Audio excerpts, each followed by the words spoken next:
أنفسنا ومن سيئات أعمالنا من يهده الله فلا مضل له ومن يضلله فلا هادي له نشهد أن لا إله إلا الله وحده لا شريك له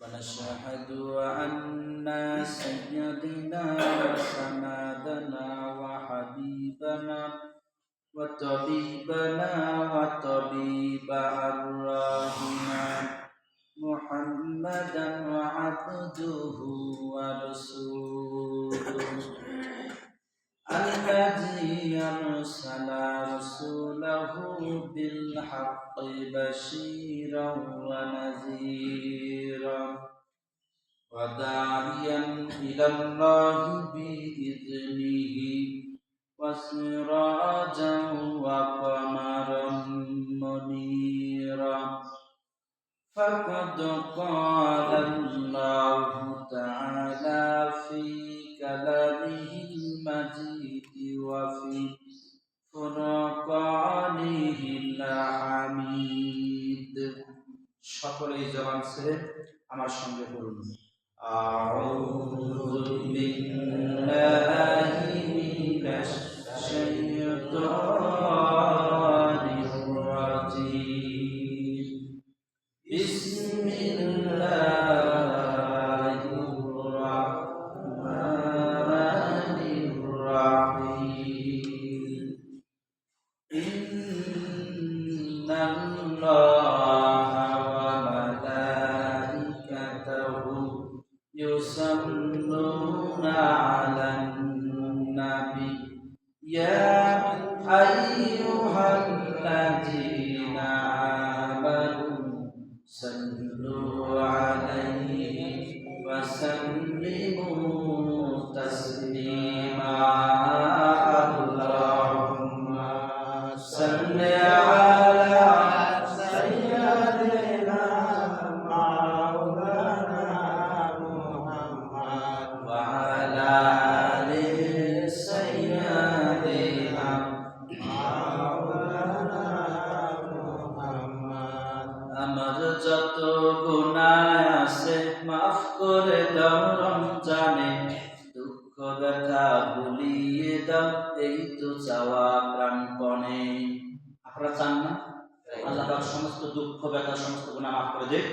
যদি পারেন আমার সঙ্গে বলেন আমার যত গুনাহ আছে মাফ করে দাও রমজানে দুঃখ ব্যথা ভুলিয়ে দাও এই তো চাওয়া প্রাণপণে রমজানের হক আদায় করার শক্তি দাও প্রভু তোমার শরণ থাকুক মনে অন্তরে ভয় দাও প্রভু বলেন না আমিন রমজানের হক আদায় করার শক্তি দাও প্রভু তোমার শরণ থাকুক মনে অন্তরে ভয় দাও প্রভু হৃদয়ে দাও তোমারি নূর হৃদয়ে দাও তোমারি নূর এই তো চাওয়ান মনে দুঃখ ব্যথা ভুলিয়ে দাও এই তো চাওয়া প্রাণপণে আমার যত গুনাহ আছে মাফ করে দাও রমজানে দুঃখ ব্যথা ভুলিয়ে দাও এই তো চাওয়া প্রাণপণে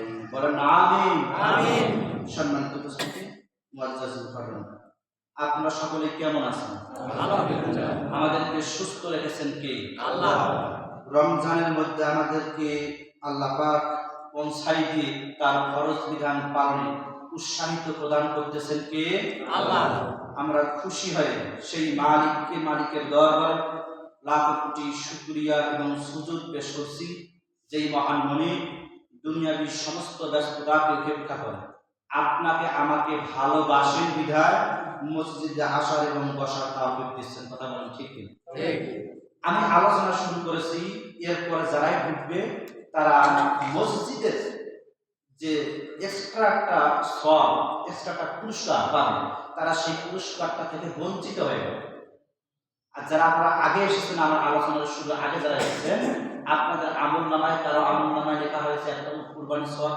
কারো গরু, কারো ছাগল, কারো ভেড়া, কারো দুধে, এমনকি সর্বনিম্ন একটা ডিমের সওয়াব আল্লাহ পাক আপনাদের আমার আমল নামায় আল্লাহ পাক লিখে দিয়েছেন।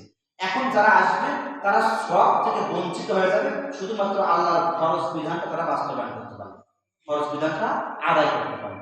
সুতরাং আপনাকে আমাকে আল্লাহ পাক ভালোবাসছেন বিধায় তো আগে আসতে পেরেছি, কথা বলেন ঠিক? এই জন্য আল্লাহর কাছে আমরা শুকরিয়া আদায় করছি, জোরে সোরে বলছি আলহামদুলিল্লাহ, রাব্বানা লাকাল হামদ, হামদান কাসীরান তাইয়িবান মুবারাকান ফীহি। আমরা শুকরিয়া আদায় করলাম কার? আল্লাহ। এই শুকরিয়া একজন সাহাবী আদায় করতেছিল, আল্লাহ রাসূল সাল্লাল্লাহু আলাইহি ওয়াসাল্লাম মসজিদে নববীর মধ্যে বসেছে। এই শুকরিয়া যখন আদায় করা শেষ করলো তখন আল্লাহ রাসূল সাল্লাল্লাহু আলাইহি ওয়াসাল্লাম মুস্কি মুস্কি হাসতেছেন। সাহাবী চিন্তা ভাবনা করতেন, হুজুর হাসে তো। তিনি এসে তার মনের কথাটা রাসূলকে ব্যক্ত করলেন, রাসূলুল্লাহ আমি শুকরিয়া আদায় করলাম, আপনি হাসলেন। রাসূল সাল্লাল্লাহু আলাইহি ওয়াসাল্লাম বললেন যে তুমি এমন একটা শুকরিয়া আদায় করছো যে ফেরেশতাদের কলম পর্যন্ত বন্ধ হয়ে গেছে। কেন? আমি কি কোনো দোষ করলাম নাকি? না না না, দোষ করো না। যে ফেরেশতারা আল্লাহকে বলতেছে, আল্লাহ তোমার শান শওকত, তোমার মান মর্যাদা যত বড়, আমি বান্দা হয় তত বড় আমি তোমার শুকরিয়া আদায় করব। সুবহানাল্লাহ, সুবহানাল্লাহ। এখন ফেরেশতা আল্লাহর শান শওকত মান মর্যাদা কতটুকু এটা হিসাব করতে পারে না। এই জন্য তারা আল্লাহকে বলতেছে, আল্লাহ কি লিখবো? আল্লাহ বলছেন রেড কালিতে লিখে দে, বান্দাকে হাসরের ময়দানে মাফ করার জন্য যতগুলো সওয়াব, জান্নাতে পাঠানোর জন্য যতগুলো নেকির প্রয়োজন, এইটার বিনিময়ে তার পাল্লার মধ্যে তুলে, মিজানের পাল্লায় তুলে দিয়ে আমি রব্বুল আলামিন তাকে মাফ করে জান্নাত পর্যন্ত পৌঁছাই দেব। সেই শুকরিয়াটা আমরা দেখি। সম্মানিত উপস্থিতি, দরুদ ও সালাম বিশ্ব মানবতার মহান নায়ক, মহান শিক্ষক, যে তার আদর্শকে বাস্তবায়ন করলে পরে ইহকালে শান্তি এবং পরকালে মুক্তি, যেই নেতা মানব রচিত সমস্ত শিরকিয়াতকে কবর দিয়ে আল্লাহর জমিনে আল্লাহর দ্বীন প্রতিষ্ঠা করলেন এবং আপনাকে আমাকে একটা জুলুম, অন্ধকার, একটা খারাপ পথ থেকে, এরকম যে পথে ছিল হানাহানি, কাটাকাটি, মারামারি, জুলুম, অন্যায়, অবিচার, এই সমস্ত একটা অন্যায় পথ থেকে যেই নেতা আমাদেরকে একটা আলোর পথ দেখালেন তথা জান্নাতের পথ দেখালেন, সেই নেতার প্রতি দরুদ ও সালাম পেশ করছি, বলছি সাল্লাল্লাহু আলাইহি ওয়াসাল্লাম। মুআজ্জাজ মুকাররম সম্মানিত হাজিরিন, আমরা শিরোনাম ভিত্তিক আলোচনা শুনতে পছন্দ করি, আর আমিও শিরোনাম ছাড়া আলোচনা করতে পছন্দ করি না। সে অনুযায়ী আজকে আমাদের রমাদানের প্রথম জুমা, আজকে আমরা আলোচনা শুনবো তাকওয়া অর্থ। যদি বলেন তো শিরোনামটা কি? তাকওয়াটা কি জিনিস? এটা খায় না মাথায় দেয় না অন্তরের বিষয় না ভিতরের বিষয়, কি বিষয়? এই বিষয়টা আজকে আমরা খোলাসা করব ইনশাআল্লাহ। আমি যদি এই বিষয়টা আলোচনা করি আর আপনাদের মনোযোগ দিয়ে শোনেন, আপনারা নিজেরাই বুঝতে পারবেন আপনার কোন দলের মধ্যে আছেন। আপনারা কি তাকওয়ার ভিতরে আছেন না তাকওয়ার বাহিরে আছেন? এই বিষয়ে আমরা আলোচনা করব। এখন প্রথমে আপনারা প্রশ্ন করতে পারেন যে হুজুর তাকওয়াটা আবার কি জিনিস? তাকওয়া শব্দের শাব্দিক অর্থ হলো আত্মরক্ষা করা, নিষ্কৃতি লাভ করা, ভয় করা। এখন বলুন হুজুর আত্মরক্ষা বলতে কি, নিষ্কৃতি লাভ বলতে কি, ভয় করা বলতে কি? আত্মরক্ষা বলতে দুনিয়ায় যত মানুষের তৈরি যত বিধান আছে, শয়তানের মন করা যত বিধান আছে, সমস্ত তন্ত্র মন্ত্রকে বাদ দিয়ে আল্লাহর জমিনে আল্লাহর কোরআন দিয়ে দিন পরিচালনা করার নামই হচ্ছে তাকওয়া। সুবহানাল্লাহ। এখন বলবেন হুজুর তাহলে তো মহামুসিবতের দিন কায়েম করতে হবে কি দিয়ে? কোরআনুল কারীম। কি দিয়ে? কোরআনুল কারীম দিয়ে দিন কায়েম করতে হবে এবং এই তাকওয়াটা অর্জন করতে হবে কোরআনুল কারীমে আল্লাহ পাক যা বলেছেন, আমাদের জন্য আল্লাহ পাক যা হালাল করেছেন তা গ্রহণ করতে হবে এবং যা হারাম করেছেন তা বর্জন করতে হবে। একটা হচ্ছে পজিটিভ আর একটা হচ্ছে নেগেটিভ। আমরা যদি পজিটিভটা গ্রহণ করতে পারি আর নেগেটিভটা যদি বর্জন করতে পারি, তাহলে আমরা হবে তাকওয়ার ভিত্তিতে ঈমানদার। সুবহানাল্লাহ, সুবহানাল্লাহ। এখন বলবেন হুজুর বুঝলাম না তাকওয়া অর্জন করলাম, তাহলে লাভ কি? লাভ আল্লাহ পাক বলছেন তাকওয়া যারা অর্জন করবে আমি রব্বুল আলামিন জান্নাতুল ফিরদাউসিল ঝুলা, জান্নাতের মধ্যে সবথেকে বড় জান্নাত ফিরদাউস নামক যে জান্নাতটা আছে, আমি রব্বুল আলামিন তার জন্য সেই জান্নাতের ব্যবস্থা করে রেখেছি। সুবহানাল্লাহ। তাহলে জান্নাত দিবেন কে? আমাদের কাজ কি করা? তাকওয়া। আমাদের কাজ কি করা? জোরে বলেন না, কি করা? তাকওয়া অর্জন করা। এখন বলবেন হুজুর তাহলে তাকওয়া কাকে বলে? তাকওয়া বলা হয় আল্লাহর ভয় এবং তার সন্তুষ্টি লাভের আশায়। আবার শুনুন, আল্লাহর ভয় এবং আল্লাহর সন্তুষ্টির আশায়, লাভের আশায় অপরাধ অন্যায় যতগুলো আছে, আল্লাহর অপছন্দের কথা ও কাজ যাহা আছে, নিজেকে বাঁচিয়ে রাখার নাম, এই সমস্ত কাজ থেকে বাঁচিয়ে রাখার নাম হচ্ছে তাকওয়া। সুবহানাল্লাহ। অর্থাৎ আল্লাহ যা অপছন্দ করেন, আচ্ছা বলেন বান্দার জন্য আল্লাহ যা অপছন্দ করেন এটা আল্লাহ পাক হালাল করেছেন না হারাম করেছেন? হারাম করেছেন। তার মানে বান্দার জন্য আল্লাহ পাক যা পছন্দ করেন তাই আমাদের জন্য হালাল করে দিয়েছেন। কিন্তু আমরা যদি উল্টোটা করি, হারামটা যদি গ্রহণ করি, তাহলে আমরা কি তাকওয়া করতে পারবো? তাকওয়া যদি অর্জন করতে না পারি তাহলে আপনার আমার কপালে হেদায়েত থাকবে না। এই হেদায়েত না পাওয়ার কারণে আপনার আমার ঠিকানা হয়ে যাবে জাহান্নাম। নাউজুবিল্লাহ। সম্মানিত বন্ধুগণ, তাহলে এখন আপনারা প্রশ্ন করবেন হুজুর এই তাকওয়া যে আপনি কথা বলতেছেন এটা কি কোরআনুল কারীমের মধ্যে আল্লাহ রাব্বুল আলামিন কি কোথাও বলেছেন? আল্লাহ রাব্বুল আলামিন কোরআনুল কারীমের সূরা বাকারা 183 নম্বর আয়াতের মধ্যে বলেছেন আল্লাযীনা মিন ক্বাবলিকুম লাআল্লাকুম তাত্তাকুন। আল্লাহ রাব্বুল আলামিন বলছেন যে তোমরা যারা যেন তোমরা পরহেজগারিতা অর্জন করতে পারো, তোমরা যারা আছো বান্দা আমার, বান্দা এবং বান্দি, তোমরা যেন পরহেজগারিতা অর্জন করতে পারো, আমাকে ভয় করো, তাকওয়া অর্জন করতে পারো। তাহলে তাকওয়া অর্জন করবে কারা? ওই আয়াতের প্রথম অংশ থেকে আল্লাহ রাব্বুল আলামিন বলেছেন। সম্মানিত বন্ধুগণ, আমার একটু মন খারাপ করুন। আল্লাহ রাব্বুল আলামিন কুরআনুল কারীমের মধ্যে সুন্দর করে জানায় দিচ্ছেন ইয়া আইয়ুহাল্লাযীনা আমানু কুতিবা আলাইকুমুস সিয়াম কামা কুতিবা আলাল্লাযীনা মিন ক্বাবলিকুম লাআল্লাকুম তাত্তাকুন। জয় বলেন আল্লাহু আকবার। আল্লাহ পাক বলেন ইয়া আইয়ুহাল্লাযীনা, ওহে যারা আমানু ঈমান এনেছো, যারা তোমরা ঈমান এনেছো।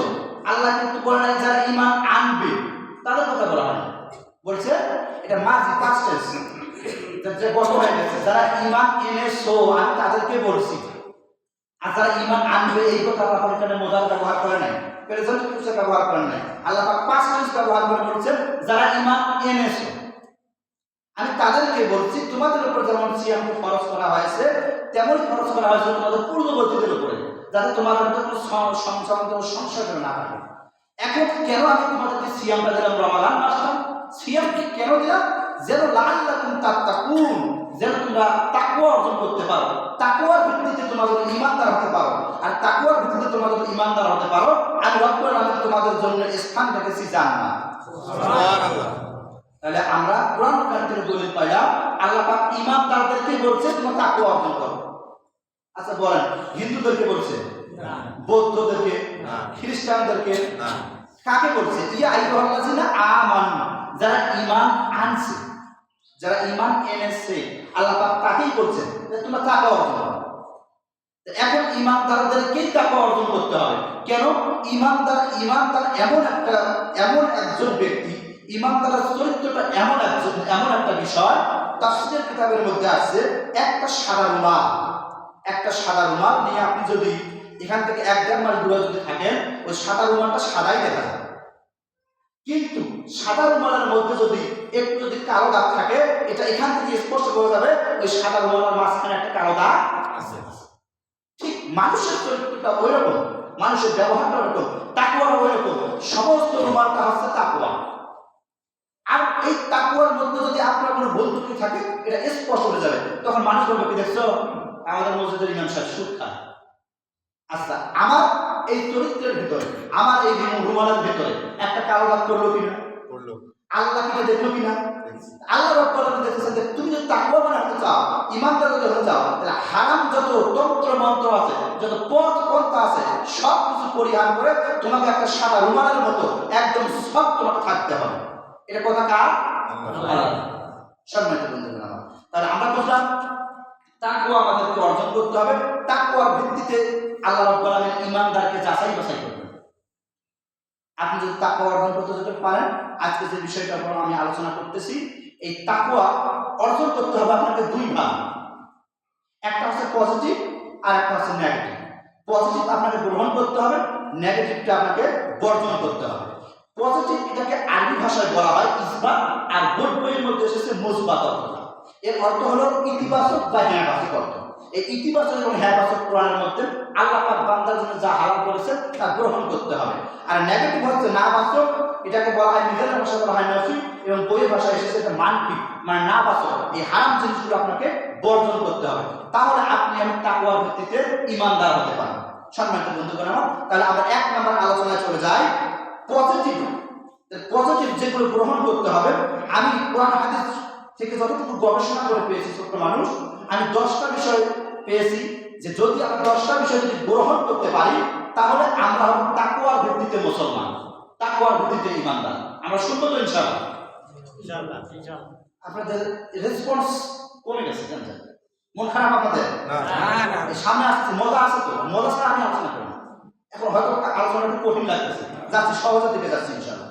তাহলে পজিটিভ 10টা বিষয় গ্রহণ করতে হবে, তার মধ্যে এক নাম্বার হলো আকিমিস সালাত, আপনাকে নামাজ কায়েম করতে হবে। সম্মানিত বন্ধুগণ আমার, আল্লাহ রাব্বুল আলামিন কোরআনুল কারীমের মধ্যে 83 জায়গায় নামাজের কথা বলেছেন। সম্পূর্ণ কোরআনটার মধ্যে আল্লাহ রাব্বুল আলামিন আয়াত দিয়েছেন 6236টা আয়াত, এবং মাশহুর উলামায়ে ইকরামের মধ্যে 6666টা আয়াত। এই আয়াতের মধ্য থেকে আল্লাহ রাব্বুল আলামিন কোরআনুল কারীমের মধ্যে নামাজের কথাটা বলেছেন 83 জায়গায়, তার মধ্যে 82 জায়গায় বলেছেন তোমরা নামাজ কায়েম করো, নামাজ প্রতিষ্ঠা করো। আর একটা জায়গার মধ্যে শুধুমাত্র আল্লাহ পাক বলেছেন তোমরা নামাজ পড়ো। 83 জায়গায় আল্লাহ রাব্বুল আলামিন নামাজের কথা বললেন। সেই নামাজ আজকে মুসলমান রমাদান মাস আসার পরে পড়ে না, আছে না? নাই? আপনি রোজা থাকেন, আপনার বিবেকের মধ্যে কুকুরে প্রসাদ করে দিচ্ছে, কেমনে আপনি চিন্তা ভাবনা করলেন যে নামাজ না পড়লে আমার রোজা হবে না? নামাজ পড়তে গেলে তো আপনাকে আগে আপনি রোজাদার হতে গেলে আপনাকে তো নামাজ পড়তে হবে। কেন? মুসলমান আপনার ঈমানদার, ঈমানদার এবং কাফের, ঈমানদার এবং কাফেরের মধ্যে পার্থক্যটাই শুধুমাত্র নামাজ। আল্লাহ পাক তো বলে না ইহুদি খ্রিস্টান বৌদ্ধ যারা আছে হিন্দুদের আমি তাদের উপরে রোজা ফরজ করে দিয়েছি, রোজা ফরজ করে দিয়েছে ঈমানদারদের উপরে। আর ঈমানদার যদি আপনি দাবি করেন, ঈমানদারের আপনার প্রথম পদ এবং পন্থা আপনি ঈমানদার কিনা এটা পরীক্ষার জন্য নামাজটাকে করেছেন। নামাজ পড়েন, নামাজ পড়লে আপনি ঈমানদার নন, আপনার উপরে তো রোজা ফরজ হবে। আজকে দেখুন এই যে জুমার দিন বাজতে 50 এ পর্যন্ত মুসলিম খবর নেই। অথচ মুসলিম এমন একটা অভাব ছিল যে দুপুরে মুসলিম সবকিছু পরিত্যাগ করে রমাদান মাস জুমার দিন কত নেকি, এই দিনে যদি একটা যদি নেকি অর্জন করা হয়, একটা ফরজ আদায় করা মানে 70টা ফরজ আদায় করা সওয়াব। সুবহানাল্লাহ। মানুষ আজকে কেন উদাসীন হয়ে গেছে? কার পিছনে ছুটতেছি আজকে? ধন সম্পদ, বাড়ি গাড়ি, স্ত্রী সন্তান, বন্ধু বান্ধব, টাকা পয়সা, কোন দিকে আমরা ছুটতেছি? মাত্র 60 থেকে 70 বছর জিন্দগি, তার মধ্যে তো আপনার আমার জীবন থেকে চলে গেছে 40-50 বছর, অনেকে 60 বছর 70 বছর আছে। মানে আপনি শুধুমাত্র আপনার জান কবজ করা বাকি, আপনি মরতেছেন, কি নিয়ে যাচ্ছেন কবরের মধ্যে।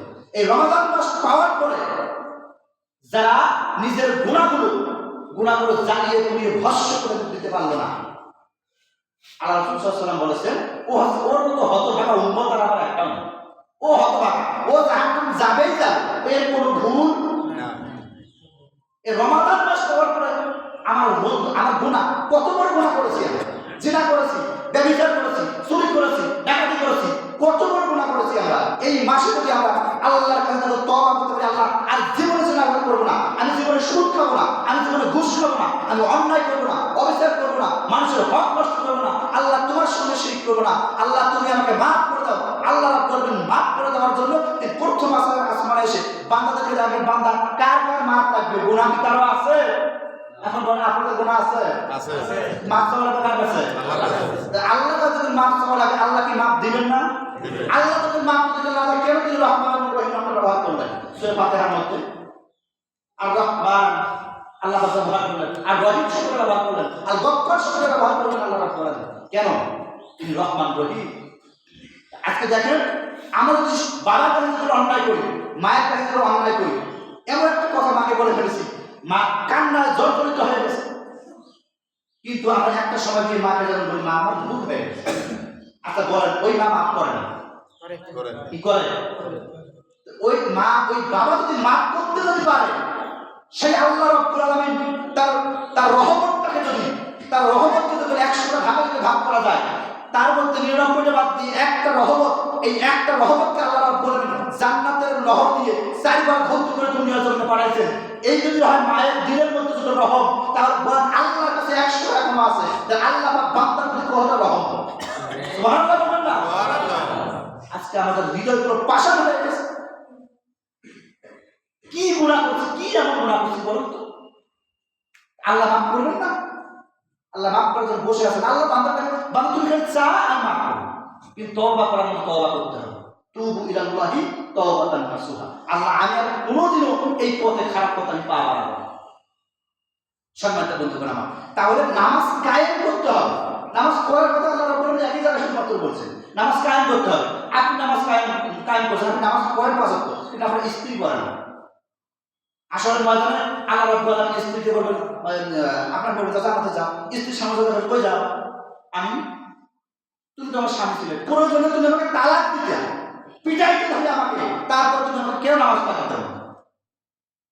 আমাকে বিছানা আলাদা হয়ে যেতে, আমাকে তালাক দিয়ে বাবার বাসায় তুমি পৌঁছাই দিতে, তারপর তুমি আমাকে নামাজ তালিয়ে দিতে। আপনার কোনো রেহাই নেই। আপনার সন্তানকে আপনি নামাজের কথা বলেন না, যেই সন্তানকে আপনি স্মার্টফোন কিনে দিচ্ছেন, যেই সন্তানকে আপনি মার্কেট করে দিচ্ছেন, যেই সন্তানকে আপনি গোস্ত খাওয়াচ্ছেন, এরকম মুরগির বড় বড় রান করে খাওয়াচ্ছেন, ওই সন্তান সারাদিন নামাজ না পড়ে সারাদিন টিকটক, ফেসবুক, সিনেমা, এই যে মার্কেটে বলে ফ্রি ফায়ার, পাবজি, কি গেম খেলে বেড়াচ্ছে, নামাজের ওয়াক্ত হয়েছে, নামাজের সময় পার হয়ে যাচ্ছে, আপনার সন্তানের কোনো নামাজের খবর নেই, আপনি বাঁচতে পারবেন না। আল্লাহ পাক কোরআনে বলেছেন, ওয়া আনফুসাকুম ওয়া আহলিকুম নার। আগে নিজে বাঁচো, আল্লাহ বলেন নিজে বাঁচো, জান্নাতে যাও। ওয়া আনফুসাকুম, নিজে বাঁচো, ফির জান্নাত, জান্নাতে যাও, ইলাল জান্নাত, জান্নাতে যাও। আল্লাহ এই কথা বলেন, আল্লাহ বলেন ওয়া আনফুসাকুম, আগে নিজে পরিশুদ্ধ হও, তারপরে তুমি কি কাজ করো? ওয়া আহলিকুম নার, তোমার আহাল পরিবার পরিজনদেরকে তুমি বাঁচাও। এটা শুধুমাত্র ওই আপনি নিজে বাঁচান, নামাজ পড়েন, আপনার সন্তানের নামাজ পড়তেছেন না, এই সন্তানের হাসরের বাজারে আপনার বিরুদ্ধে মামলা করবে, আল্লাহ মামলা করবে। এই আমার বাবা, এই আমাকে স্মার্টফোন কিনে দিয়েছে, বাবার সময় কাটে না, সময় কাটে সিনেমা দেখ, মেয়ে মানুষের উলঙ্গ নাচ ড্যান্স দেখ, বাবা তো ফোন কিনে দিয়েছে, সন্তানটা আপনার বাবা। নিজের বিবেকটাকে একটু অন্তরের মধ্যে হাত দিয়ে দেখুন যে যতটুকু আপনার সন্তান, আপনার স্ত্রী, আপনার পরিজন যা পাপ করতেছে আপনার কারণে করতেছে, আপনার কারণে করতেছে। আপনি বাসার মধ্যে টিভি কিনে দিয়েছেন, আপনি কেমন বেলজ্জা বাবা, লজ্জা শরম হওয়া উচিত। সন্তানকে সঙ্গে করে নিয়ে আপনি সিরিয়াল দেখেন, আপনি স্ত্রীকে সঙ্গে করে আপনি সিরিয়াল দেখেন, মা বাবাকে সঙ্গে করে আপনি সিরিয়াল দেখেন, ওই সন্তান আপনাকে সালাম দিবে, কয়দিন পরে আপনাকে ওই সন্তান আপনাকে বৃদ্ধাশ্রমে রেখে আসবে। সন্তানকে আপনি মানুষের উপর মানুষ করতে পারেন না। আজকে যদি সন্তানদের কাছে বলা হয় বাবাকে সালাম দেবে, কই না, শরম লাগে, শরম লাগে, বাবাকে সালাম দিতে শরম লাগে, মাকে সালাম দিতে শরম লাগে, বাবাকে ঝুড়ির মধ্যে জড়িয়ে দেয় না, মায়ের কপালে চুমা দেয় না। মায়ের কপালে যে সন্তানটা চুমা দিবে, আল্লাহ রাসূল সাল্লাল্লাহু আলাইহি ওয়াসাল্লাম বলেছেন সে জান্নাতের দরজার মধ্যে চুমা দিবে। সুবহানাল্লাহ। বলুন তো হাত বুকের মধ্যে দিয়ে কয়জন মায়ের কপালে বাবার কপালে চুমা দিয়েছে? কেন? লজ্জা। কেন লজ্জা লাগে? ওই বাবা তো আপনাকে সেই পরিবেশ তৈরি করতে পারে না, আপনি বাবাকে সেই পরিবেশে মানুষ করতে পারেন না। সম্মানিত বন্ধুগণ, নামাজ কায়েম করতে হবে। আপনি যদি ইমানদার বলেন যে আমি তাকওয়া অর্জন করতে চাই, নামাজের বিকল্প কোনো পথ নাই, কোনো মত নেই। নামাজ আপনাকে বাস্তবায়ন করতে হবে, নামাজ কায়েম করতে হবে। আপনি নিজে জাহান্নাম থেকে বাঁচবেন, আপনার আহাল পরিবার পরিজনদেরকে জাহান্নাম থেকে বাঁচাবেন। এটা হলো 1 নাম্বার থিওরি, পজিটিভ, যেটা আমাদের গ্রহণ করতে হবে। এখন বলেন নামাজ পড়ার কি দরকার আছে? 1 2 নফল সালাত আদায় করতে হবে।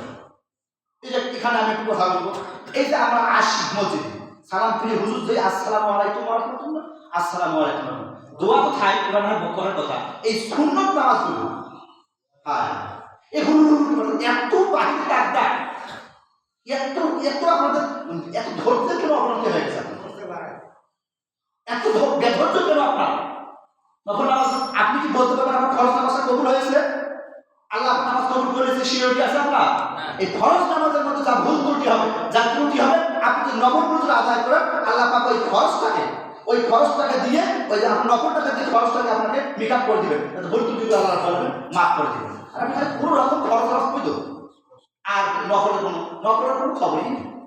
এত বাহির থাকতা আপনি যতক্ষণ পর্যন্ত মসজিদে অবস্থান করবেন, আপনি মসজিদের মধ্যে অবস্থান করা মাত্রই আপনার আমল নামার মধ্যে কোনো গুনাহ লেখা হবে না। ফেরেশতারা মসজিদে প্রবেশ করে না, আল্লাহ বলে স্টপ বাবু, দরজার মধ্যে তুমি এখানে থাকো, ভেতরে প্রবেশ করা যাবে না। ওই দরজার মধ্যে ওই ফেরেশতারা আছে আপনার আমানটা দিবেন, যারা আপনার হচ্ছে খারাপ লাগে এবং ভালো লাগে তারা আছে। আপনি ভেতরে আছেন, আপনার আমল নামার মধ্যে শুধুমাত্র সওয়াব লেখা আছে এবং যে বদিলে খারাপ লাগে যে ফেরেশতা, সেই ফেরেশতা সেই জায়গার মধ্যে স্টপ অবস্থায় আছে। মসজিদ আছে এত শর্ট করে কি হ্যাঁ এই পুরো মসজিদ বের হয়ে গেছে, কি করবেন বাইরে গিয়ে?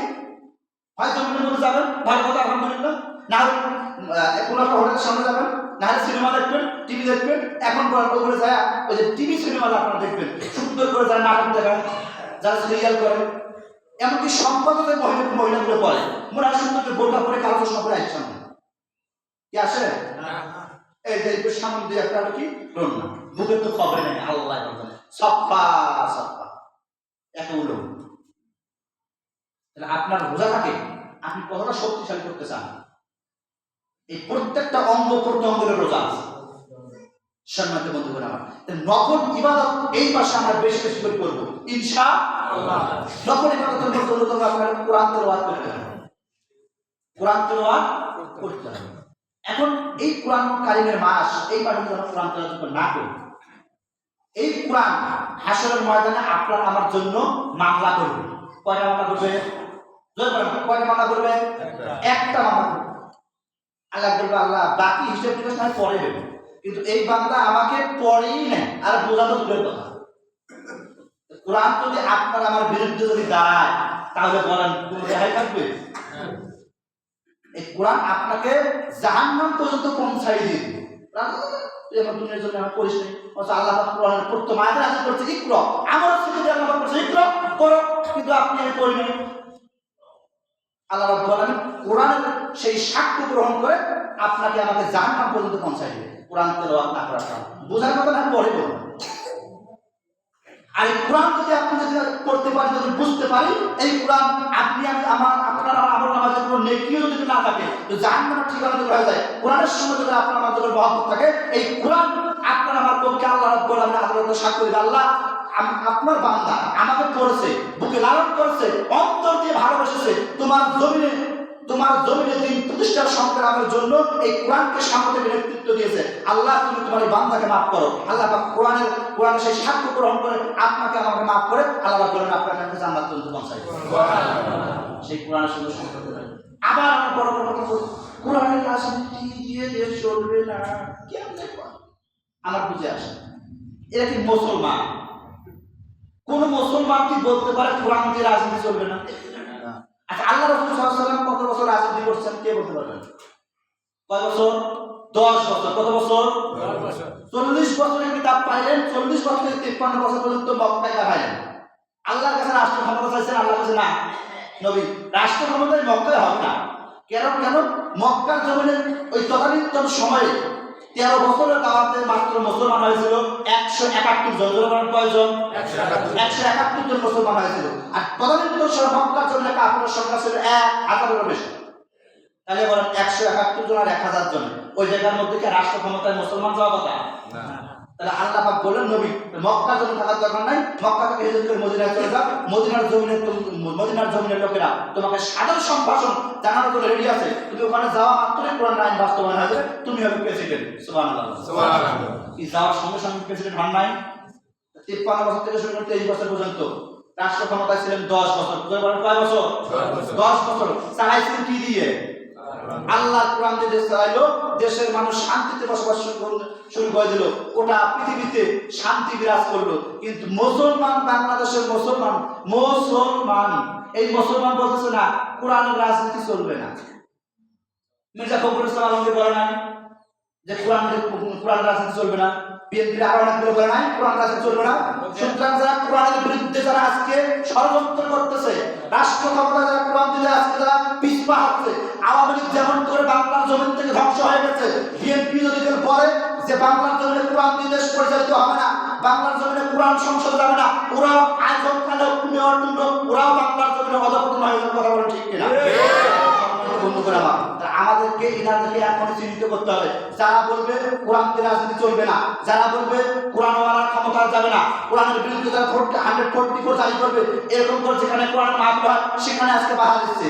ও তদানীন্তন সময় আওয়ামী লীগ বাধা দিয়েছিল, আর এখন বিএনপি বাধা দিচ্ছে, যতটা আমরা দেখতে পাচ্ছি। সুতরাং যারা কোরআনের বিরুদ্ধে আজকে ষড়যন্ত্র করতেছে, কোরআনের হক কথা বলতেছে না, তাদেরকে চিহ্নিত করে এখনই আমাদেরকে তাদেরকে চিহ্নিত করে সমর্থ করতে হবে, নইলে আগামী দিনের জন্য আরেকটা স্বৈরাচার আবির্ভাবের কথা বলেন ঠিক কিনা? আমাদেরকে এখনই ঐক্যবদ্ধ হতে হবে। তাকওয়ার ভিত্তিতে যদি আমরা ইমানদার হতে পারি, তাকওয়ার ভিত্তিতে যদি মুসলমানের দাবি করি আমরা, তাহলে আপনাকে আমাদের সজাগ থাকতে হবে এবং তাকওয়া নিয়ে কোরআনটাকে সামনে নিয়ে কোরআনটাকে বুকে লালন করে কোরআনের আইন জমিনে বাস্তবায়ন করতে হবে এবং দেশ যেন কোরআন দিয়ে চলে সেই ব্যবস্থার সংগ্রামে আমাদের থাকতে হবে। কথা বলেন ঠিক কিনা? সম্মানিত বন্ধুগণ আমার, তাহলে কোরআন তেলাওয়াতকারী হতে হবে 3 নাম্বার। 1 নাম্বার হচ্ছে নামাজ কায়েম করা, 2 নাম্বার নফল ইবাদত, আর 3 নাম্বার হচ্ছে কোরআন তেলাওয়াত হতে হবে, কোরআনের সঙ্গে সম্পর্ক রাখতে হবে। এবার 4 নাম্বার হচ্ছে দান সদকা করতে হবে। তাহলে আপনি যদি তাকওয়ার ভিত্তিতে যদি ইমানদার হতে চান, তাহলে আপনাকে দান সদকা করতে হবে। দান সদকা যদি আপনি যদি এই রমজান মাসে স্পেশাল মাস যদি 1 টাকা যদি দান করেন, কয় টাকা? 70 টাকা। আপনি জানেন ভালো, আলহামদুলিল্লাহ 1 টাকা দান করে 70 টাকার সওয়াব আপনারা পাইবেন। দান কি কম করার দরকার না বেশি করার দরকার? এই যে মসজিদে যদি বলা হয় যে 5-10 টাকা করে নিয়ে আসেন, 60 টাকা, 5 টাকা, 1 টাকা। আমি আর এই কয়েকদিন আগে দেখলাম যে ওই আগের দিন 25 পয়সা করে 50 পয়সা করে এই কই থেকে নিয়ে আসছে আল্লাহ ভালো, কিন্তু পাইছে কই? তাহলে দান সদকা বেশি বেশি করবেন এই মাসে। এই যে আপনি যতগুলো মুসল্লি আসেন, যদি মসজিদে দেখবেন খাই 10 টাকা 11 টাকা প্রতি জমা করে নিয়ে আসেন, বলেন তো কত টাকা হয়? হিসেব আছে? কিন্তু আমরা আনি না কেন? আপনার যা অর্থ সম্পদ সব স্ত্রী সন্তান পরিবার পরিচালনা আপনি সবকিছু দিয়ে দিচ্ছেন। আপনার জন্য কি করতেছেন? আপনি যাদের পেছনে খরচ করতেছেন, ওই দেখেন তো ওই যে কায়দা আপনি খরচ করতেছেন ওটা কি হালাল না হারাম? আপনি যাদের পেছনে আজকে আপনার সন্তানকে আপনি প্যান্ট কিনে দিচ্ছেন, শার্ট কিনে দিচ্ছেন, ওই প্যান্ট শার্ট করে আপনার সঙ্গে নামাজ করতেছে, তাহলে আপনি সার্থক। আর যদি নামাজ না করেন আপনি ব্যর্থ। এরকম করে একটু হিসাব করে দেখেন, পজিটিভ সবকিছু দেখবেন আপনার হিসাব আপনি দেওয়ার জন্য আপনি যথেষ্ট হয়ে গেছেন। সম্মানিত বন্ধুগণ আমার, তাহলে আমাদেরকে বেশি বেশি দান সদকা করতে হবে। এরপরে পরিবারকে সাথে নিয়ে ইসলামিক বই করতে হবে। পরিবারকে সাথে নিয়ে রমাদান মাসে গোল বৈঠক টেবিলের মধ্যে বসে সুন্দর করে ইসলাম কি বলে, রমাদান মাসে কি কি ফজিলত আছে, বা আপনি বই দিতে না পারেন যে মিজানুর রহমান আজহারি ভাই আছে, মুফতি আমির হামজা আছে, ডক্টর ইনায়েতুল্লাহ আব্বাস সাহেব আছে, শাইখ আহমদুল্লাহ স্যার আছে, ইনাদের ওয়াজগুলো সামনে নিয়ে এসে আপনারা একটু ওয়াজগুলো শুনতে পারেন, পরিবারকে সঙ্গে নিয়ে সেখান থেকে সিদ্ধান্ত নিতে পারেন আপনার পরিবারটাকে আপনি কিভাবে সামলাবেন। এরপরে অসহায় ব্যক্তিদের অর্থনৈতিকভাবে সাহায্য করা। যারা আপনার সমাজের মধ্যে অনেক আছে অসহায় ব্যক্তি, যারা বলতে পারে না, আপনার কাছে এসে বলতে পারে আমাকে 10 টাকা দেন, এরকম ব্যক্তিদেরকে ডিসাইড করতে হবে, করে তাদেরকে কিছু অর্থনৈতিকভাবে তাদেরকে সচ্ছলতা, তাদেরকে সাহায্য করতে হবে। এরপরে মানুষের সাথে সুন্দর কথা ও আচরণ করা, মানুষের সঙ্গে সুন্দরভাবে কথা বলতে হবে। আপনার যে ব্যবহার বাবা অতিরিক্ত কুত্তের ব্যবহার ভালো আছে কি খারাপ বললাম না? আপনার কথা শুনে রাগ উঠবে একজন মানুষের, কেন আপনার কথা শুনে একজন রাগ উঠবে? আপনার কথা, এই কথা আল্লাহ রাব্বুল আলামিন কালাম, আরবি গ্রামার যতগুলো শব্দ আছে সম্পূর্ণ কোরআনটাকে আল্লাহ রাব্বুল আলামিন কালিমাত নামে নামকরণ করা হয়েছে। কেন? আপনি গ্রামার কথা যখন করবেন, আরবি ব্যাকরণ যখন আপনি করবেন, প্রথমে যদি আরবি গ্রামার আপনি প্রবেশ করতে চান, আপনাকে প্রথমে কালিমাতে প্রবেশ করতে হবে। কালিমাত শব্দের অর্থ হচ্ছে শব্দ বা পদ। কালিমাত 3 প্রকার, ইসম, ফেল, হরফ। তাহলে কোরআন কারীম খুললেই আপনি দেখবেন হয় শব্দটা ইসম আছে, না হলে ফেল আছে, আনালে হরফ আছে। এই 3টা শব্দ দিয়ে আল্লাহ রাব্বুল আলামিন কালাম তৈরি করেছেন। কালাম শব্দটা কেন নাম করা হয়েছে? কালাম শব্দের অর্থ হলো চূর্ণ করা, বিচূর্ণ করা। কালাম শব্দের অর্থ বাণী। কেন চূর্ণ বিচূর্ণ করা, কেন আঘাত করা অর্থটা দিলেন?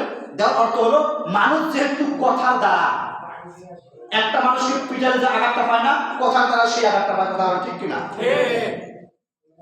তো এই জন্য এখানে কালাম নামকরণ করা হয়েছে। আপনার যে কথা ভাই, কথা শুনলে শরীর শিউরে কেন, একটু সুন্দর ভাষায় কথা বলতে পারেন না? না, অন্যায় করেছে একজন ভাই, ভুল একটা হয়ে গেছে, আপনি তো বলতে পারেন না? আপনি না বুঝিয়ে ওই যে বাজার ও দেখছেন অমুক এই কাজটা করেছে। আজকে দেখেন আমাদের মাদ্রাসা আজকে ধ্বংসের আপনারা চলে গেছে, আপনার আমার কারণে অন্য মানুষকে ধ্বংস করতেছে। আপনি আমি ধ্বংস করতেছি কেন? আমাদের ভাইয়ের তো দায়িত্ব আছে, মানে আমাদের লোকের তো সেখানে দায়িত্ব আছে। কেন আপনি দেখতে পারলেন না আমার ভাইদের কি ভুল আছে? সেখানে গিয়ে আপনি সংশোধন করে দেবেন না, আপনি বিভিন্ন অন্য জায়গায় বিরোধিতা করেন। কেন আপনি বিরোধিতা করেন? আপনার তো সমাজ একটা সমাজ হলো, আপনার ইসলাম সমাজটা বিচ্ছিন্ন হয়ে যায় না। আমার ভুল আছে, আমার সব ভুল হতে পারে, আমার মুখ থেকে একটা কথা খরচ বের হতে পারে, 1 ঘন্টা আমি বক্তব্য দিই, একটা কথা ভুল হতে পারে না? আমাদেরকে সংশোধন করে দেওয়া যায় না? তুমি যে আপনার এই কথাটা আমার খারাপ লাগছে, এই কথাটা একটু মনে হয় না বলতে ভালো, তখন আমি কি কথাটা পরিত্যাগ করবো না?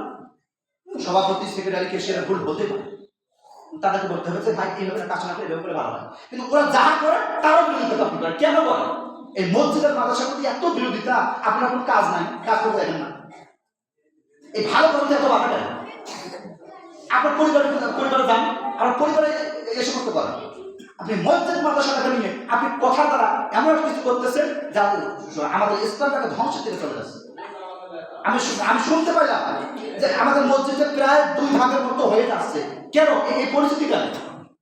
আপনি কি টাকা অর্জন করতে পারছেন? কেন এটা তো ইমানদার কোন মুসলমানের বৈশিষ্ট্য নয়।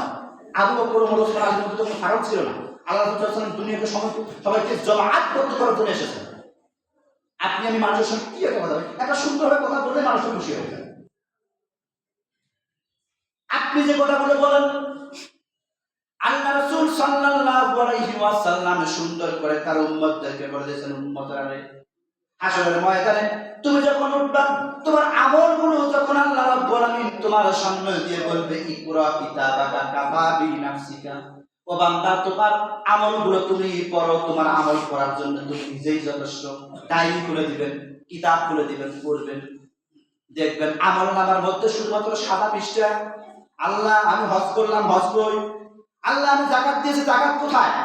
আল্লাহ আমি দান সদকা করেছি, দান সদকা কোথায়? আয় আল্লাহ তাআলা আমি সুন্দর সুন্দর কথা বলেছি, সেগুলো কোথায়? আয় আল্লাহ তাআলা আমি ওয়াজ নসিহত করেছি, কোরআন তেলাওয়াত করেছি, আয় আল্লাহ তাআলা এই যে আমার এত সওয়াবগুলো, আমার নেকিগুলো কোথায় গেল? আল্লাহ রাব্বুল আলামিন ওই সময় বান্দাকে ডাক দিয়ে বলবেন, বান্দারে ওই যে তুমি আমার একটা বান্দাকে কথার মাধ্যমে, জবানের মাধ্যমে তুমি কষ্ট দিয়েছিলা, আমার ওই বান্দাটা ওই তোমার কথার মাধ্যমে যতটুকু কষ্টের পরিমাণ ছিল, কষ্টের পরিমাণ যত ছিল, তোমার আমলনামা থেকে কত পরিমাণ নেকি নিয়ে ওই ব্যক্তির আমলনামায় দিয়েছি, ওই ব্যক্তির আমলনামায় দিয়েছি। এখন যখন এইভাবে তুমি অনেক মানুষকে কষ্ট দিয়েছো, তোমার ওই আমলনামা থেকে নেকি দেওয়ার পর যখন তোমার আমলনামার মধ্যে নেকি নাই, যাকে কষ্ট দিয়েছো তার আমলনামা থেকে গুনাহগুলোকে মাইনাস করে তোমার আমলনামায় যোগ করা হয়েছে। এই জন্য আজকে দেখো তোমার আমলনামার মধ্যে যা পজিটিভ ছিল, যা ভালো ভালো তোমার আমল ছিল, তোমার নেকি ছিল, এই নেকিগুলো তোমার আমলনামার মধ্যে নাই। তুমি খালি দেখবে তুমি চুরি করছো আছেন, ডাকাতি করছো আছেন, জিনা করছো আছে, ব্যভিচার করছো সেটাও আছে, মানুষকে কষ্ট দিছো ওই লেখা আছে দেখো, কিন্তু তোমার আমলনামার মধ্যে নেকিগুলো শূন্য হয়ে গেছে। কেন? ওই যে একজন বান্দাকে, আমার একজন বান্দাকে, তোমার একজন ভাই বোনকে তুমি কষ্ট দিয়েছো, কষ্টের দেওয়ার কারণে আজকে তোমার আমলনামার মধ্যে নেকি শূন্য অবস্থায় তুমি আজকে হাসরের ময়দানে উপস্থিত হয়েছে। জোরে বলেন নাউজুবিল্লাহ, নাউজুবিল্লাহ। এই যে কথা ভাই, খুব খুব মারাত্মক জিনিস। এজন্য আল্লাহ রাসূল বলেন মান সাকাতা নাজাতা, যে ব্যক্তি চুপ থাকে সে কি করে? নাজাত পায়। মান সাকাতা নাজাত, চুপ থাকা হয়। আপনি কথা বলবেন, আপনার কথাটা যেন গুরুত্ব থাকে। এই ওয়াজ একটা মসজিদে আসি, এই মুয়াজ্জিন এটি করে নাই, এই হুজুর এটি করে নাই, ইমাম সাহেব আসে নাই, আপনার কথা বলার দরকার আছে, হুজুরের দায়িত্বশীল ব্যক্তিরা আছে। এত কথা আপনার জবান থেকে কেউ নেবে না। ওয়াজ একটা কথা, আপনার এই কথা কারণে বেশি কষ্ট পান। কথা ভাই, এই কথা মুখ, এই মুখের কারণে আপনি জান্নাতি, মুখের কারণে আপনি জাহান্নামী, মুখের কারণে আপনি সমাজের মধ্যে সম্মানিত ব্যক্তি, মুখের কারণে সমাজের মধ্যে মানুষের জুতো ফেটে কথা বলেন, ঠিক কিনা? জর্জ ডব্লিউ বুশ তাকে জুতো মারা নাই, সাংবাদিক করে মুখের কারণে, এই মুখটার দ্বারা সম্মানিত, এই মুখের কারণে মানুষ অপমানিত। সুতরাং আপনার আমার জবান থেকে যেন কোনো মানুষ কষ্ট না পায়, আপনার আপনার মেধা শক্তি এত মেধা যে আরেকজন বোঝে না, বোঝে কেন, তাকে বুঝাইলেই সে বোঝে। কেন আমরা তাকে বুঝাইতে পারবো না? আমাদের তাকে বুঝাইতে পারি, কেন মুখের দ্বারা আমি তাকে কষ্ট দেবো? আমার ভুল হয়ে গেছে, আপনারা আমার কাছে আসুন যে হুজুর আপনার এই কথাটা কেন একটু খরচ হয়ে গেল, মানে এভাবে বললেন না ভালো, আমি বুঝবেন না, আমি না পাগল না, বুঝবো না আমি অবশ্যই।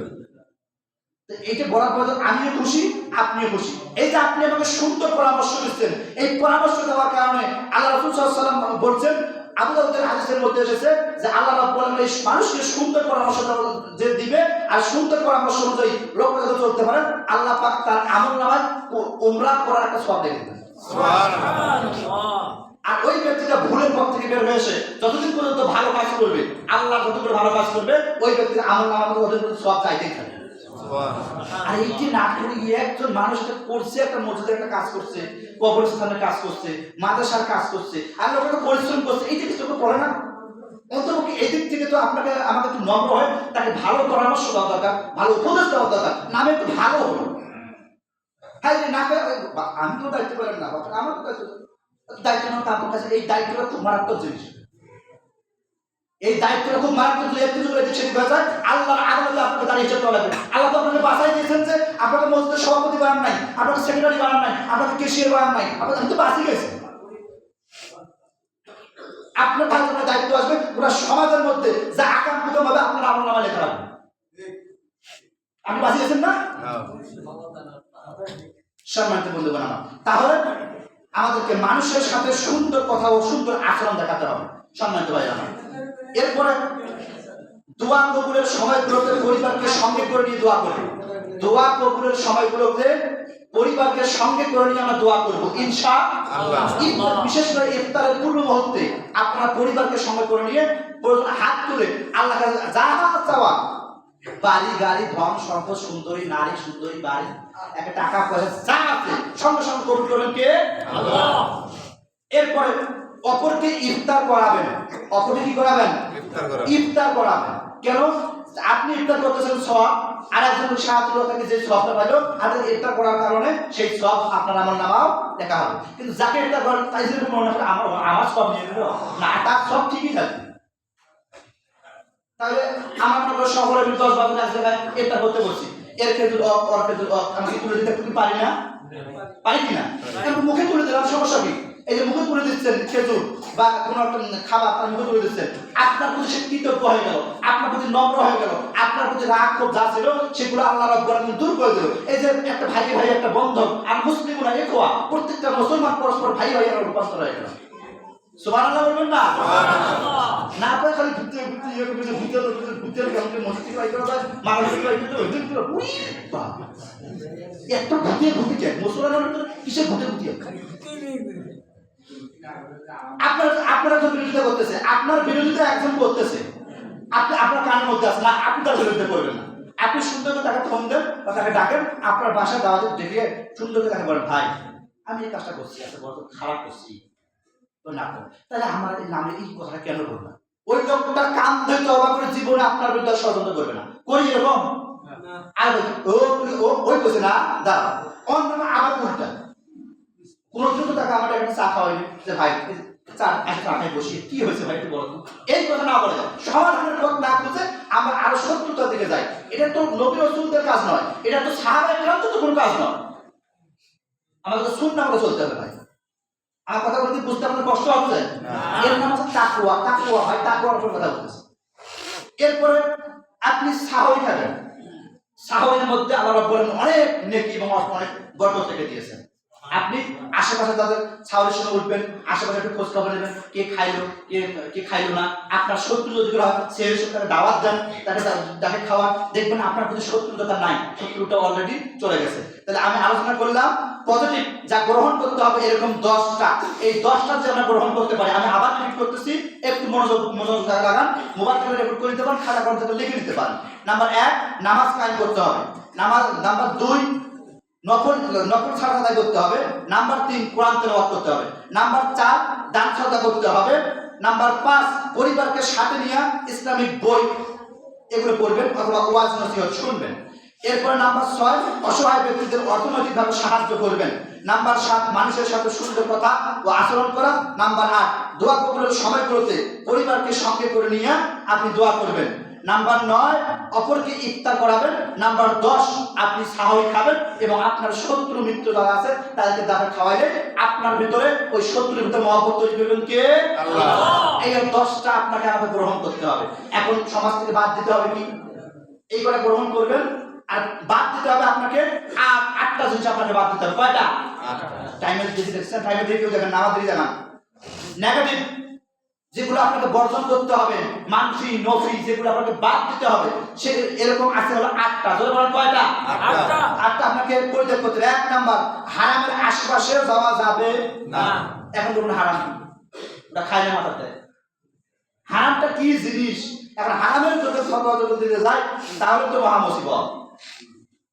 এখন বলো সমাজের মধ্যে সুদ আছে না নাই? আছে। সুদ আর আলোচনা করেন এই সুদের কথা কি বলেন? এই সুদ ছাড়া আলোচনা পান না। বলেন সমাজ নষ্ট করার প্রধান হাতিয়ার হচ্ছে সুদ।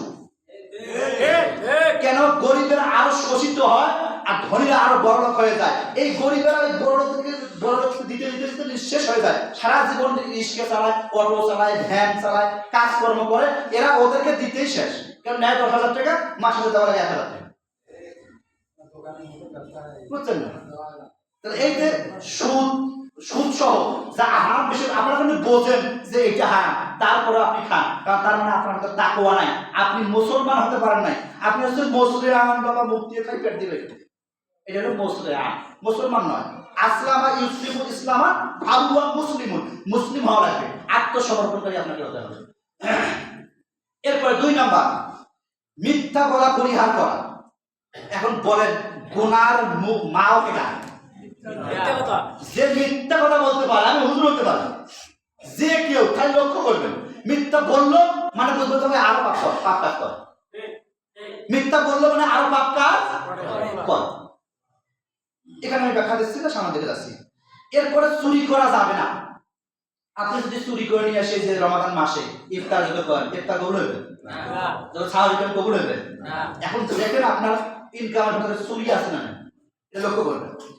এরপরে আপনাকে 3 নাম্বার 4 নাম্বার, জুলুম করা যাবে না। কি করা যাবে না? জুলুম করা যাবে না। ইমাম হয় মুসল্লির উপর জুলুম করা যাবে না, মুসল্লি হয় ইমামের উপর জুলুম করা যাবে না, জনগণ হয় সরকারের প্রতি জুলুম করা যাবে না, সরকার হয় জনগণের প্রতি জুলুম করা যাবে না, বাবা হয় সন্তানের প্রতি জুলুম করা যাবে না, সন্তান হয় বাবার প্রতি জুলুম করা যাবে না। এরকম করে একে অপরের, অর্থাৎ কোনো বান্দা কোনো বান্দি কেউ কারোর উপরে জুলুম করতে পারে না, কেউ কারোর উপর জুলুম করতে পারে না। আল্লাহ রাব্বুল আলামিন নিজেও বান্দার প্রতি জুলুম করেন নাই। যদি আল্লাহ রাব্বুল আলামিন আপনার আমার প্রতি জুলুম করতো, নামাজ না পড়ার কারণে, আল্লাহর বিধান আল্লাহর জন্য বাস্তবায়ন না করার কারণে, আল্লাহ পাক তোর অক্সিজেন বন্ধ। অক্সিজেন কি বন্ধ? কথা বলেন না আপনারা, অক্সিজেন বন্ধ করেছেন কে? আল্লাহ। তো নিশ্চয় বন্ধ। বদমাইশ তুই আমার সঙ্গে বিরোধিতা, আমার জমি আমার দিন প্রতিষ্ঠা করবে না, কোরআন দিয়ে দেশ পরিচালনা করতে চাও না, তোর প্রতি জুলুম করলাম। আল্লাহ কি এরকম করছে? না। আপনি বান্দায় কত বড় নিমক খারাপ, আপনি বান্দার প্রতি জুলুম করেন। জুলুম করা চলবে না। আমি মসজিদের ইমাম সাহেব, আমার উপর দায়িত্ব, আমি নামাজ কয়টায় পড়াবো সেটা আমার দায়িত্ব, আমি 2টায় পড়াবো না 2:30 পড়াবো আমার দায়িত্ব। এর জন্য আল্লাহ কাছে দেবো। আপনাদের কোনো শব্দ করলে আপনার নামাজ হবে না আমার কাছে। আমি একটা পাগল ছাগল আসি না যে আমার কাছে টাইম নাই, আমি বুঝি না, ভালো মন্দ বুঝি না। বাড়িতে পড়ালেখা করতেছি এমনিতে নয়, অহংকার করার জন্য করতেছি। আমার ওই কমন সেন্স আছে, একটা বিষয় যখন ধরা হয় ফিনিশিং না করলে ভালো লাগে না। কেন আপনার ভুল আছে 40 বলেছে। আমি আপনাদের একটা সাপ কথা বলে দিই, 50 যদি পার হয়ে যাবে দোয়া সহ, যদি 50 পার হয়ে যাবে ওইটা আমার বলবো। আমি যদি 50 নামাজ শুরু করি 50 দোয়া করে দিলে হবে। আমি কি কথাটা বুঝাতে পারছি? আর যদি আমার কিছু জুলুম করা সম্মানিত বলতে পারলাম। তাহলে জুলুম এখানে অনেক ব্যাখ্যা আছে, আমি জুলুমের দিকে যাচ্ছি না। এরপরে মানুষের রিজিক নষ্ট করা, মানুষের রিজিক নষ্ট করা যাবে না, আছে না নাই? আছে। এই কাজের মূল হোতা হলো হুজুররা। আপনাদের কথা কি বলে, এটা মূল হোতা হলো হুজুর। কি খারাপ বললেন? যারা হুজুর কোন খারাপ করছেন না। এই মানুষের রিজিক নষ্ট করার মূল দায়িত্ব এখন দেখতেছি হুজুরের। ওই এক খেলে ওর হুজুর ওর লম্বা টুপি দেখছে, ওর মতো নামাজ পড়া যায় না, কার মতো জামাত আছে ওই ছোট টুপি, ও তাকওয়া বেশি, ওর তাকওয়া দিয়ে ওই তাকওয়া বিক্রি করে বেড়ায়। তাকওয়া আছে, বাপরে বাপ, তাকওয়ার বস্তা নিয়ে বলছে বুঝছেন না, ওই অফিসে কথা দেয় জামাতের হুজুর আকিদা ঠিক নেই কি, এরকম কথা আছে না নাই? এই যে সমাজের মধ্যে কয়েকজন মুসলিমকে একত্রিত করে একটা মসজিদ ধ্বংস করে, একটা মাদ্রাসা ধ্বংস করে, এরকম হুজুর আমাদের চোখে ওনার কোরআনে আমার চোখে আছে, কত নিবেন কোরআন সহ লিখিত হবে লিখে দেবেন, কত হুজুর আছে। আপনারা জনগণ ভালো আছেন, এই জায়গার মধ্যে রিজিক নষ্ট করার ভিতরে আমরা আছি বেশি। এত চোখে দেখুন না যে একজন ইমাম না আছে, নামাজ পড়বার আছে, আর যা যা রিজিকের ব্যবস্থা করতেছেন কে? আল্লাহ। কি করবেন উপদেশকে? তুই এখন তার যদি ভুলে হয় তাকে ডাকে নিয়ে আসি, এখন হুজুর আপনি যে তাজা দিচ্ছেন এটা কি রকম, মানে এটা এরকম হলো কেন, এরকম কি হওয়া যায় না, কি পরামর্শটা আছে না? ওই জায়গায় ফতোয়া দেয় জর্দা খাওয়া যায় আছে, বাপরে ফতোয়া আমি পাঁচা বাইরে পাঁচা খারাপ দরকার, কথা বলে ঠিক কি? যেখানে আদা রসুন পেঁয়াজ হালাল জিনিস খায় মসজিদে আসে নিষিদ্ধ, জানেন না এই হাদিস? কোন তো এই হাদিসে খাওয়া জানেন না? আদা রসুন পেঁয়াজ মশলা এগুলো খায় নামাজে দাঁড়া নিষিদ্ধ, খাইতে জানেন হাত করুন তো, এটা কি হালাল জিনিস না হারাম জিনিস? হালাল জিনিস খাওয়ার জন্য নামাজ না যায়, তো জর্দা পান বিড়ি গুল সিগারেট, না পানটা কথা বাদ দিলাম, জর্দা গুল সিগারেট তারপরে কি কি জায়গা আছে এলাকা কি নামাজের মধ্যে আসে, মুখটা মনে হয় একেবারে সুন্দর আতরের মতো সেন্ট করে নাকি, ওর মুখের কোনটা বাইরে থাকাই যায় নামাজ কবুল করবে আল্লাহ, তো ওর কোন আকেলা কয় বলে হলো না জর্দা পান বিড়ি খাওয়া নামাজ দেওয়া যায়, এটা এটা ফতোয়া না, এটা কমন সেন্স উপস্থিত কথায়, এটা কিন্তু বোঝা দরকার। মানে সমাজের মধ্যে বিভ্রান্তি লাগার জায়গা পায় না, ওই এই কইলাম না রিজিক নষ্ট করার পেছনে এই হুজুররা এক নাম্বার দায়ী, আপনারা সতর্ক থাকবে। মনে করেন আমার একজনে ভুল করলো, কারণ আপনার কি এতটুকু কমন সেন্স নাই, আমার ভুল ধরছে আলহামদুলিল্লাহ, ভুল হলে আমি মন খারাপ করি, আমার ভুল ধরছে, আপনাকে এতটুকু কমন সেন্স থাকা লাগবে। আচ্ছা হুজুর কি এটা পজিটিভ কইছে না নেগেটিভ কইছে, এটা কি ইসলামের শরীয়তে আছে না না? আপনি আরেকজন হুজুর আগে জিজ্ঞেস করবেন কেন? আপনি আগে আমার ভুল করেছেন আমার আগে বলেন, আমি যদি সমাধান দিতে না পারি তাহলে আপনি আরো আমার থেকে বড় বড় হুজুর আছে তাদের কাছে আমরা যাবো না। ও হয় হুজুর কইছে ও এবার কেবল ভার্সিটির মাল, এবার ভার্সিটি পড়ছে, পড়ালেখা শেষ করে, ও পড়ালেখা শেষ করে আছে, আর পড়ালেখাটা শেষ করলে যদি এত জ্ঞানবান হইতো তাহলে কাজ নজরুল ইসলাম যে পাস করছে ওর ইয়ে করেন কি জন্য? আবু বকর ওমর ওসমান আলী রাদিয়াল্লাহু তাআলা আনহু ওরা কিতাব লেখে নাই, আব্দুল্লাহ ইবনে আব্বাস আব্দুল্লাহ ইবনে মাসউদ রাইসুল মুফাসসিরিন যাকে বলা হয় তার কিতাব পড়লো ছোট, আবু বকর ওমর ওসমান ছোট। শুধুমাত্র সার্টিফিকেট দিয়ে বড় হলে চলবে না, জ্ঞানও বড় হওয়া লাগবে। আমি কি বোঝাতে পারছি বিষয়টা? যে ব্যক্তি স্থান কাল পাত্র ভেদে উপস্থিত বুদ্ধি দিয়ে মাসালা দিতে পারে, সুন্দর সমাধান আনতে পারে, সমাজের মধ্যে বিভ্রান্তি সৃষ্টি হয় না, সমাজের সমস্ত মানুষকে বুকের মধ্যে আঁকড়ে নিয়ে একটা সমাজে জমাটবদ্ধ থাকতে চায়, ওই ব্যক্তি হলো প্রকৃত আলেম। আর যাই আসি সবার মধ্যে এক ভূত অভূত অবাহিত ওক ছাড়া অর্পিত অর্পিতা, ওকে ধরবেন, ধরে হাত পা বাঁধিয়ে লাল বিগ্রহ বানা দেখছেন, একটা সুন্দর করে বসে দিবেন, আর লাল বিগ্রহ এই বদমাশের সমাজ নষ্ট করতেছে। সম্মানিত বন্ধুগণ, আমি বলতেছি 5টা জেনারেল ছাত্র এক জায়গায় একটা ঘরের মধ্যে রাখবেন, একটা বিড়ি দিবেন, দেখবেন যে 5 জন ভাগ করে গেছে। 5টা হুজুরকে একটা ঘরের মধ্যে রাখবেন, খায় যাদের একটা নাক নাই, একটা চোখ ধরে গেছে, একটা পাছা ফাটা, একটা জামা ছেড়ে গেছে, মানে ফতোয়া নিয়ে অবস্থা খারাপ। এই হুজুরদের কারণে আজকে বাংলার জমিনে কোরআন সংসদে রেট আছে, কারণ এই হুজুরা যদি সব এক হইতে পারতো, বাকি যেগুলো মুনাফিক বাংলা মুসলমান আছে এরা পাশে বাইরে সংসদে যেতে 1 সেকেন্ড সময় লাগতো না। সম্মানিত বলতে পারে না, খারাপ লাগলো কথা। তাহলে মানুষের রিজিক নষ্ট করা যাবে না। এরপর শেষ করে দিচ্ছি ভাই, একটু মনোযোগ লাগান। মোবাইল বা টেলিভিশন, এই সময় কাটে না, বলেন না সময় কাটে না হুজুর, mobile television TikTok Facebook YouTube তারপরে কি আছে জি বাংলা জি স্টার যা আছে হুজুর এগুলো দেখা না চলবে না। কেন এগুলো দেখা চলবে না? ওখানে আপনার চোখকে নষ্ট করে দেবে, অন্তরকে কলুষিত কালো করে দেবে। কেন ওখানে আপনার হচ্ছে অনেক নারীরা এসে ড্যান্স দেয়, উলঙ্কপনা করে, আপনার চোখকে নষ্ট করে দেবে। সুতরাং এই সমস্ত অশ্লীলতা ব্যবহার থেকে আপনি যদি তাকওয়ার ভিত্তিতে ইমান রাখেন আপনাকে বর্জন করতে হবে। এরপরে ঝগড়া বিবাদ না করা, ঝগড়া বিবাদ না করা। আমি খুব দ্রুত করে শেষ করে দিই, আজকে একটু সময় নেব, কারণ আমি 3 জুমা আসিনি, আমার শেষ করতে হবে, ফিনিশিং আনতে হবে। ঝগড়া বিবাদ কেমনে বলে জানেন? আমি একটা বলি, হযরত মুসা আলাইহিস সালাতু ওয়াস সালামের খুব আশা শয়তানের সাথে দেখা করবে। আমি আজকে কিন্তু শুরু দিচ্ছিলাম, খুব দ্রুত কথা বলতেছি যে মুসা নবী কার সঙ্গে দেখা করবে? শয়তানের সঙ্গে দেখা করবে। আর এইদিকে শয়তানের মনে মনে আশা মুসা নবীর সাথে কথা বলবে। দুইজনের দুইটা আশা যে আল্লাহ রাব্বুল আলামিন বিষয়টা বুঝে মুসা কয়কে শয়তানকে দেখা করবে, হ্যাঁ ঠিক আছে। এখন মুসা নবী খুব পাহাড় থেকে নেমে আস্তে আস্তে দেখে রাস্তার মধ্যে একজন লম্বা লম্বা দাড়ি, মাথার মধ্যে পাগড়ি, সাদা জুব্বা পরা একজন ব্যক্তি দেখে মুসা নবী সালাম দিয়েছে, আসসালামু আলাইকুম। মুসা নবী দেখে বলেছে, একটা কোন শহর দেখিনি, এর বাড়ি কই রে? তোমার বাড়ি কই? আমি পারস্য দেশ থেকে আসছি। পারস্য দেশ থেকে আসবে এই ধুলির ধুলে বাড়া এই যে মলিন একটা শহরের মধ্যে তোমার চেহারার মধ্যে কোনো ছাপ নাই। এই কথা বলতে বলতে কথার পেঁচার মধ্যে পুরি শয়তান এখন স্বীকার করে ফেলছে যে আমি সেই বুঝছেন না আজাদের শয়তান। তোমাকে তো খুঁজতে লাগছি, কেন? তার আগে আমার প্রশ্ন আছে, আমি আর শয়তানি করতে চাই না। কি করতে চাই না? শয়তানি আমি করতে চাই না। মাশাআল্লাহ, এটা ভালো কথা। আপনি একটু আল্লাহর কাছে শুনিয়ে আসেন, আমি কি করলে ভালো হয়? তো মুসলমান ঠিক আছে, থাকো, আমি আল্লাহর কাছে শুনিয়ে আসতে পারছি। আল্লাহ দেশতুর পাহাড় আল্লাহ ওই শয়তান ভালো অবস্থায় কি করা যায়? যাও শয়তানের আমি সবগুলো মাফ করে দিব, কাজ একটা। যদি বলেন কয়টা? এখান থেকে শিক্ষা হলো দুনিয়ার যতগুলো মানুষ তারা পাপ করছে, শয়তানের জন্য আল্লাহ ছাড় দিয়েছিলেন যে একটা কাজ কর, কি? আদমের কবরে যা সেজদা দিবি, একটা কাজ সেজদা দিবি আদমের কবরে, তোর জীবনের সমস্ত গুনাহ আল্লাহ রাব্বুল আলামিন আমি আল্লাহ পাক মাফ করে দিব। এই কথা আসি মুসলমান আস্তাগফিরুল্লাহ, বাপরে বাপ, এই আদমের কারণে আমি আজকে যে হাজার হাজার বছর থেকে আজকে আমি শয়তানি করে লাগছি, আল্লাহ আমাকে অভিশপ্তে পরিণত করে দিয়েছে, আর আমি আজকে আবার সেই আদমের কবরে সেজদা দিব না, এটা হতে পারে না। সুতরাং যতগুলো মানুষ আমরা আছি যা পাপ কাজ করছি, তওবা করে আল্লাহর পায়ে যেন সেজদা দিতে পারি, মাফ করবেন কে? আল্লাহ।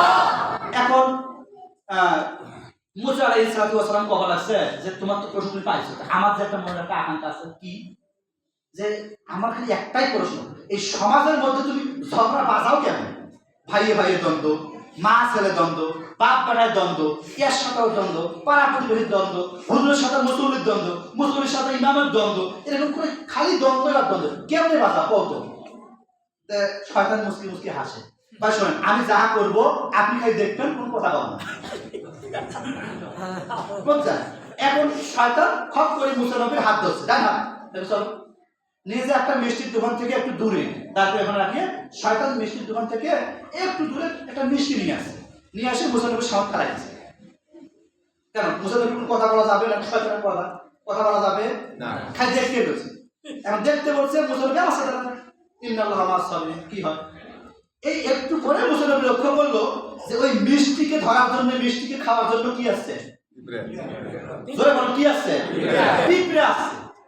এখন বলুন তো পিঁপড়ের শত্রু কিটা? আপনি আপনার টিকটিকি বলেন, অথবা আপনি কিনা তেলা পোকায় বলেন, বা যেটাই বলেন, ধরলাম টিকটিকিকে ধরলাম, তাহলে পিঁপড়েকে খায় কে? টিকটিকি শত্রু কিটা? এন্দুর বা ইঁদুর বা ধারে সরে যারা বলেন না, ইঁদুর আসছে। এই ইঁদুরের শত্রু কিটা সবাই বলতে পারবে? বিড়াল আসছে, বুঝছেন? বিড়াল যাই আসছে। এখন বিড়ালের শত্রু কিটা? বিড়ালের শত্রু কিটা? কুকুর। বিড়াল যেই দেখছে ওরে বাপরে বাপ অ্যাকশন দিচ্ছে, খালি কুকুর আমার ধরবে। বিড়াল চোখ বন্ধ করে ভোলা এক লাফে যা ওই মিষ্টির দোকানের মিষ্টির হাড়ির মধ্যে পড়ে গেছে। এখন এই সর্বনাশ, মানুষ দুটো দেখে অবস্থা খারাপ, কি করা যায়? এখন এই দোকানদারের বিড়ালের পাশার মধ্যে এক বাড়ি, বিড়াল লাভ করে পরের দোকানে মিষ্টি দোকানটা বসছে। ওই দোকানে এখন লোক বলছে, কি রে তোর দোকান, তোর মিষ্টি দোকান বিড়াল করছে, তুই বান্দানো শুরু করছিস, আমার মিষ্টির মধ্যে দিয়ে দিস খামিস, ওই লাঠি নিয়ে এসে এক মিনিট শুরু। এই যে মারামারি শুরু হয়ে গেল, সেই হুলস্থুল, কারো মাথা নাই, কারো নাক নাই, কারো কান ফাটা, কারো হাত ফাটা, কারো পাও ফাটা, কারো জামা ছিঁড়ে গেছে। আচ্ছা এখন বলেন, শয়তানের কাজ খালি কি করছে? খালি মিষ্টি নিতে দাঁড়াই দিচ্ছে, বাকি কাজগুলা অটোমেটিক করে ফেলছে। সুতরাং সমাজকে নষ্ট করার জন্য একটা কীট পতঙ্গই যথেষ্ট।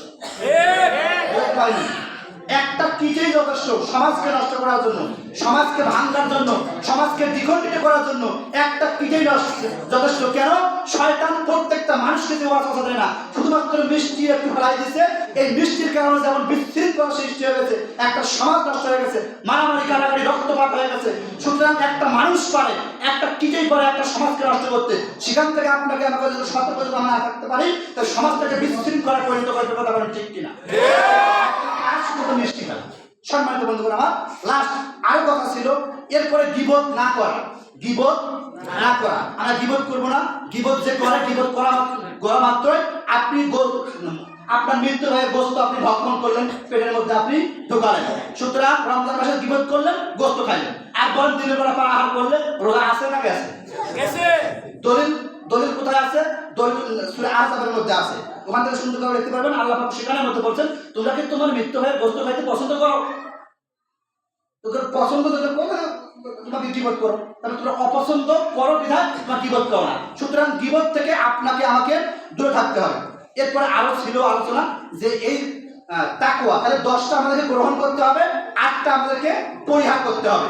এই 18টার বিনিময়ে আপনি তাকওয়ার ভিত্তিতে ইমানদার হবেন। আর তাকওয়ার ভিত্তিতে যদি ইমানদার হন, তাহলে আল্লাহ পাক আপনার আমার জন্য পুরস্কার রেডি করেছেন 9টা। জোরে বলেন কয়টা? 9টা। নাম বলেই শেষ করে দেব। নাম্বার 1, যেহেতু লিখে নিয়েছি কষ্ট করে বোঝেন নাই, বলি। নাম্বার 1, স্বয়ং আল্লাহ কর্তৃক পুরস্কার দিবেন আপনাকে আমাকে। আমাদের রোজা রাখতে পারি, ওই তাকওয়ার ভিত্তিতে যত রোজা রাখতে পারি, ইমানদার হতে পারি, আল্লাহ পাক স্বয়ং নিজ হাত দিয়ে পুরস্কার দিবেন। এখানে ব্যাখ্যা ছিল, দিলাম না। বুখারী শরীফের 5927 নম্বর হাদিস। 2, রোজা হলো ঢাল স্বরূপ, সমস্ত অন্যায় অবিচার থেকে রোজা আপনাকে হেফাজত করবে। 3 নাম্বার, জাহান্নাম থেকে আল্লাহ পাক আপনাকে বাঁচাই দিবেন, মুক্তি দিয়ে দিবেন। 4 নাম্বার, ফিতনা থেকে আপনাকে আল্লাহ রাব্বুল আলামিন আত্মরক্ষা করাবেন, সমস্ত ফিতনা থেকে আপনাকে আল্লাহ পাক হেফাজত করবেন। এরপরে 5 নাম্বার হচ্ছে রোজা সুপারিশকারী, রোজা হাসরের ময়দানে আপনার পক্ষে সুপারিশ করে জান্নাত নিয়ে যাবে। 6 নাম্বার, জান্নাত লাভ করবেন, আল্লাহ পাক সেই গ্যারান্টি বুখারী শরীফের 1896 নম্বর হাদিসে রাসূল বলেছেন। 7 নাম্বার, দোয়া কবুল, অর্থাৎ আপনি রোজা অবস্থায় যা দোয়া করবেন আল্লাহ কবুল করে নেবেন। এর মধ্যে দোয়া কবুল করেন আল্লাহ পাক 3 শ্রেণীর ব্যক্তি: রোজাদারের দোয়া, মাজলুমের দোয়া এবং মুসাফিরের দোয়া। এরপর 8 নাম্বার হলো অন্তরের পরিশুদ্ধতা। এই 8টা পুরস্কার আল্লাহ পাক আপনার জন্য, আপনার আমার জন্য এই রমাদান মাসে রোজাদার ব্যক্তির জন্য রেখেছেন। আল্লাহ পাক আপনাকে আমাকে সমস্ত আলোচনা থেকে যা শিক্ষা হলো এগুলো মেনে চলা তৌফিক দান করুন। সবাই বলে আমিন। বারাকাল্লাহু লানা ওয়া লাকুম ফিল কোরআনিল আযীম। আসসালামু আলাইকুম ওয়া রাহমাতুল্লাহ। যা সুন্নাত মানে সুন্নাত।